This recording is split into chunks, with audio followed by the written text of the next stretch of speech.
Hi everyone, today we're going to tackle a project that scares a lot of you, but in reality is actually pretty simple. Actually, you saw it in the title and you can see it behind me. Today we're going to talk about plumbing.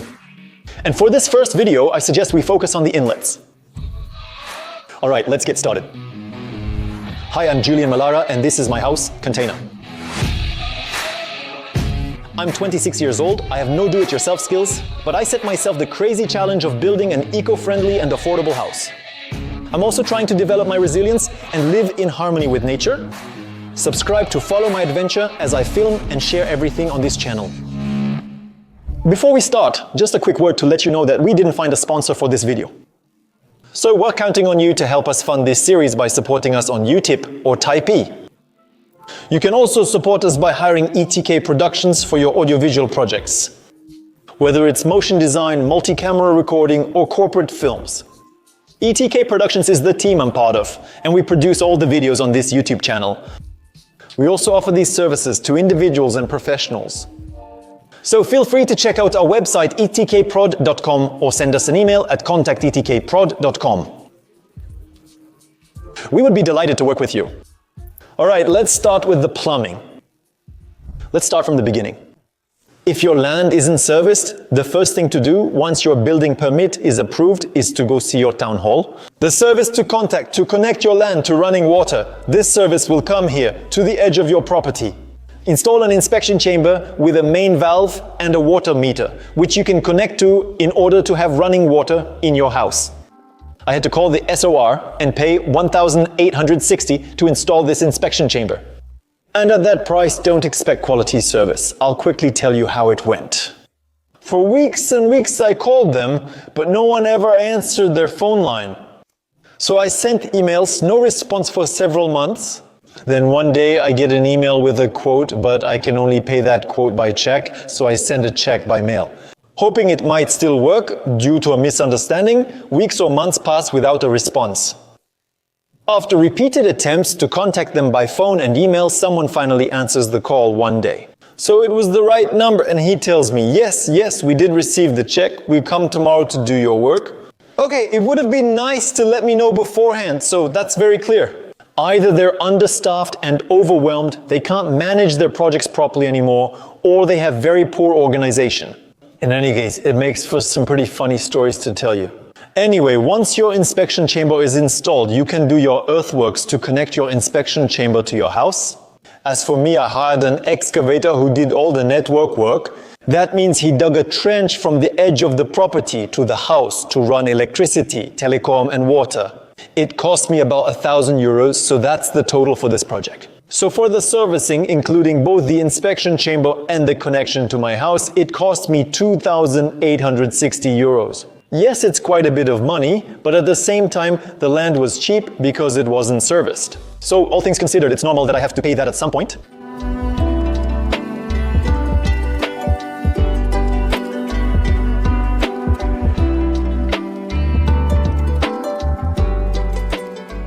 Now that running water is connected to our house, we're going to look at all the equipment needed to distribute it inside. To create a water supply network, there are different types of pipes: copper, cross-linked polyethylene, or multi-layer. While copper pipes are certainly the most durable, they are also the most complicated to install because they need to be soldered. Cross-linked polyethylene pipes are much easier to install, but they are mainly used when the network is embedded. My plumbing network will be exposed, so I'm leaving cross-linked polyethylene aside and going with multi-layer pipes instead. Which in reality is a pipe made of 2 layers of cross-linked polyethylene surrounding a layer of aluminum. This makes for a much more durable, more attractive pipe, and above all, one that can be bent in any direction. This will allow us to build our network much more easily. With these multi-layer pipes, I'll be able to use compression fittings. The process is pretty simple. I'm going to use a special tool to cut my multi-layer pipe like this. Next, I'll use a calibrator to reshape the end of my pipe, and then I'll be able to push it all the way in. My press fitting, and there you go. Then I can crimp it using a crimping tool, and my fitting will be just as watertight as the soldered copper joint. For every tool, there's a rich version and a poor version. To recalibrate your pipes after cutting them, you can either use this manual reamer that fits all diameters and only costs 10 euros, or use reamers that attach to drills. And they cost 30 euros per diameter. To bend your pipes, you can either use this spring that costs 10 euros and lets you bend your pipes by hand, or you can use a pipe bender that costs 200 euros. And to crimp your fittings, you can either use this manual crimping tool that costs 80 euros or an electric crimping tool that costs 800 euros. As you can see, I chose the budget tools, but for once it wasn't a bad idea. While on other jobs, I would have been better off buying professional quality tools right away. In this case, it really depends on your plumbing system. I'll show you in a moment, but I have a very simple, very small system, so manual tools were totally enough. So planning your system well saves you time but also money. But before I show you my entire plumbing system in detail, I'll show you some of the different fittings I was able to use. I've already shown you the press fittings. Now I'll show you the second type of fittings, the union fittings, to ensure the tightness of the union fittings. We're going to use gaskets that we place inside, and then when we tighten it, that's it. It will press the gasket and ensure the seal. Be careful, there are two types of gaskets, black ones and red ones. The black ones are much lighter, they're much more fragile. They are used on mobile installations like faucets, for example. Tighten it by hand or you'll tear the gasket. Trust me, I know from experience.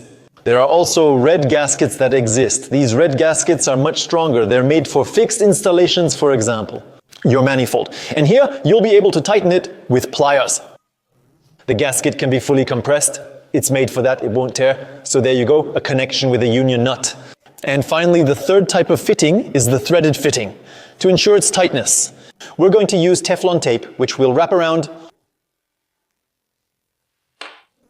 Or we're not going to use Teflon tape because, let's be honest, it's crap. My plumber friends on Instagram advised against using Teflon, saying it's useless. Why is Teflon considered useless? Because if you tighten it too much, the Teflon tears. So kind of like the black gaskets, it's not amazing. And on top of that, the Teflon. Let's imagine you've screwed your part in and it ends up like this. You're not allowed to go back to properly position your part. So it doesn't give you the right to make a mistake. That's why you can use hemp instead. Or I found something even better, a reinforced Teflon that doesn't tear if you tighten it too much. And above all, it lets you reposition your part correctly. So there you go, it costs more, but it's much more practical and much more durable. In summary, throughout the entire network, the rule is simple. For press fittings, I use the crimping tool. For loose nut fittings, I use a gasket. And for threaded fittings, I use hemp or reinforced Teflon.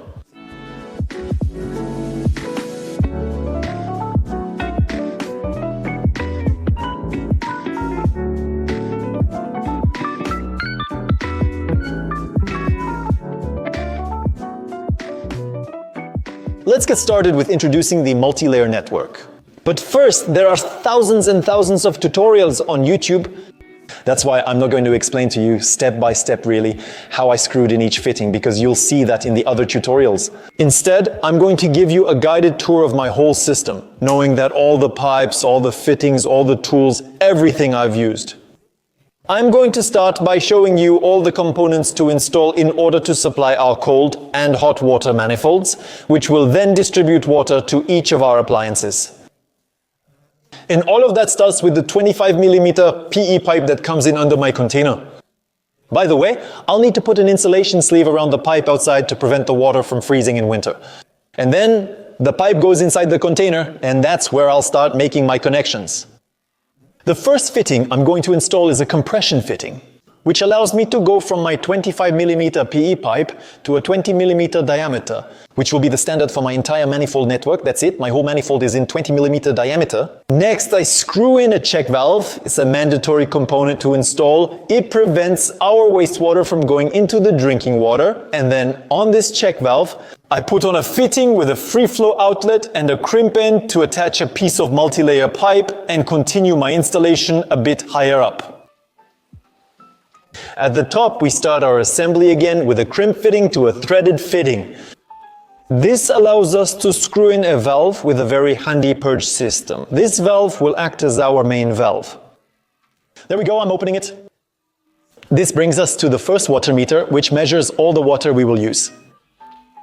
And there's a mandatory component to install, which is a 3-in-1 pressure reducer. That means it acts as a pressure reducer, a check valve, and a pressure gauge. It's highly practical, mandatory, and found nearly everywhere. While not mandatory, I found this very practical. It's a double filter, anti-sediment and anti-limescale. It helps protect your pipes and extend their lifespan. Each filter lasts 1 year, so remember to change them periodically. It's good, as it allows for a healthier setup. It doesn't replace a water softener if your water is very hard. Next, we arrive at the cold and hot water manifolds. You can see that the hot water manifold is slightly closer to the container than the cold water manifold. That allows me to run my pipes directly behind, which is good for cable management. My cold water manifold, on the other hand, is supplied by everything I just showed you. And then, here, on the outlet, I'll be able to put a 20mm pipe that will supply my water heater.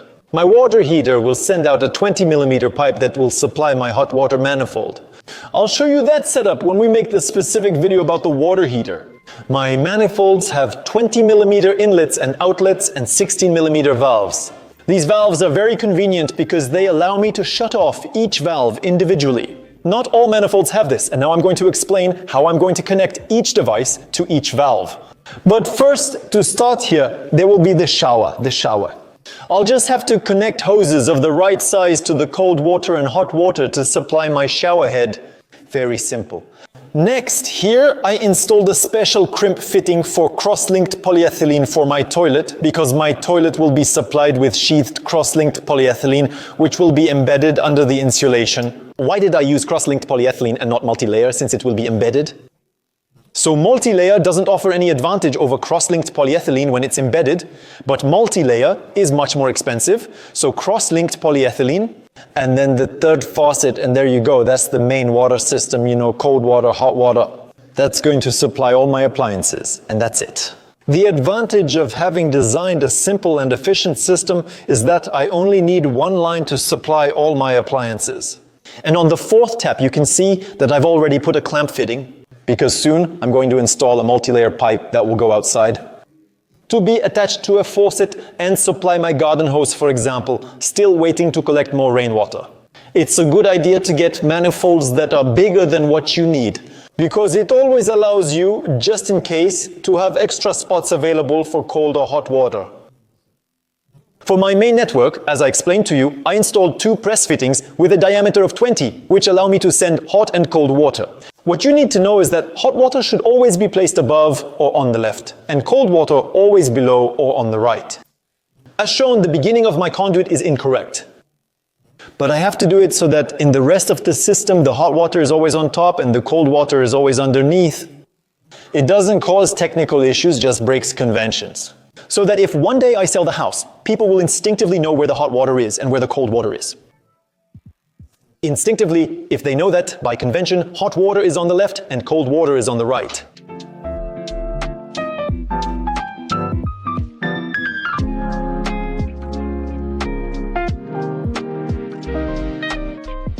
We'll trace the path of these multi-layer pipes to demonstrate step by step all the connected appliances and their connection methods.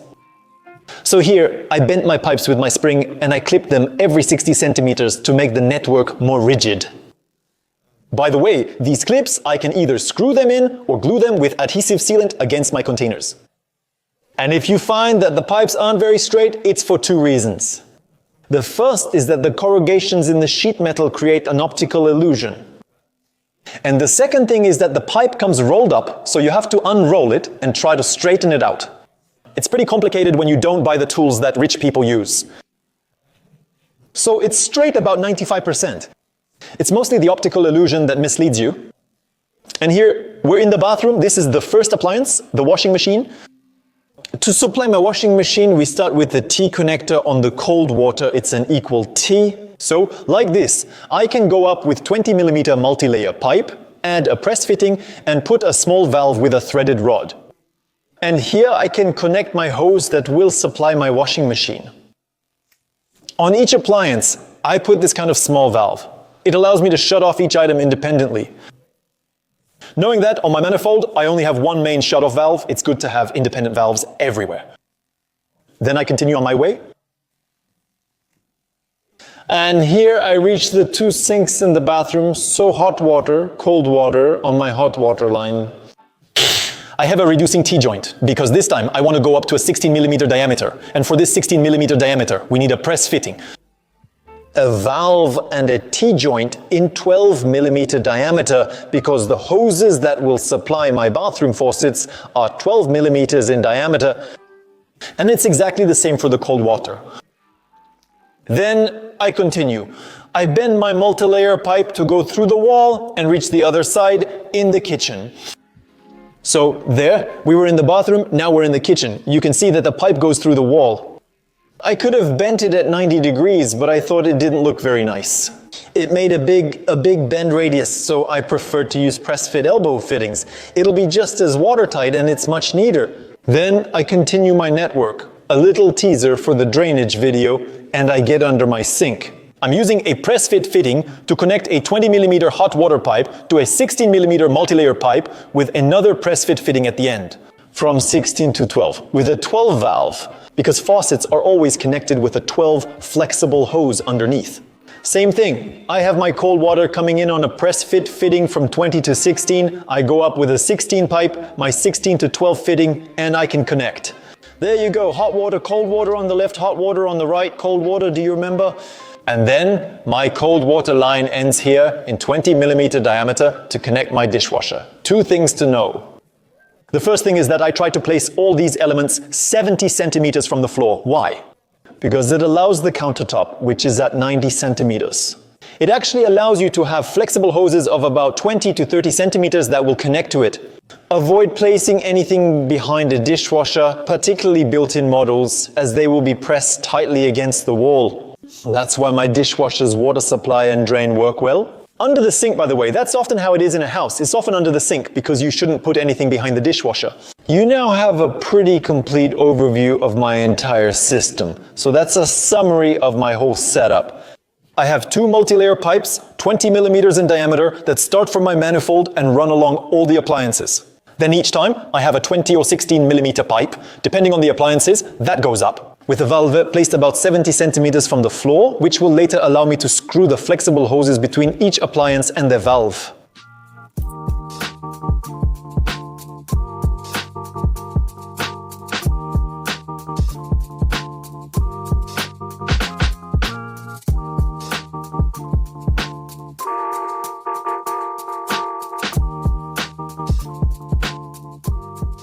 There you have it, it's finished. It wasn't really that complex to accomplish.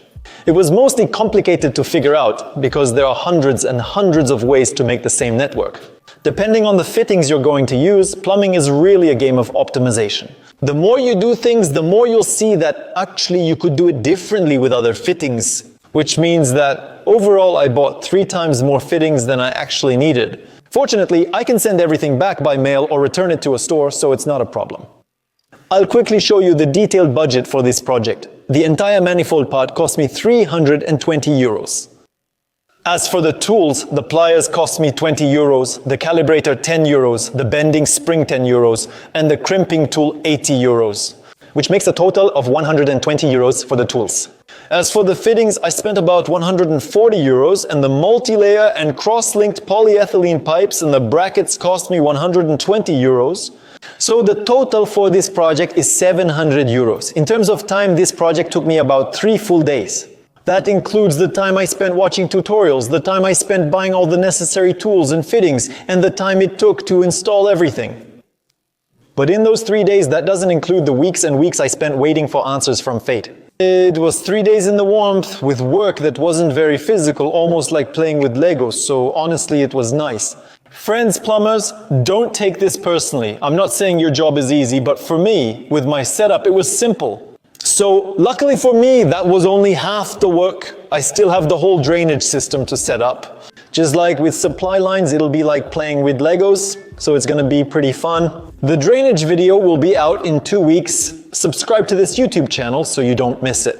That would be a shame, wouldn't it? If you're in a hurry, go subscribe to our Instagram and TikTok. We post stories about the daily progress of the work, and most importantly, we post reels where we show you the intermediate steps between each big video. If you want to help us financially support the making of these videos, please go to Utip and type he. It's very important. If you're a brand, feel free to sponsor one of our videos. That would be awesome. And otherwise, if you're an individual or a professional and you need video production, call on ETK Productions. We'd love to collaborate with you and make your projects come to life. Check the video description for all the details. Thank you for watching this video until the end. See you in 2 weeks for the next part of the plumbing project. Goodbye.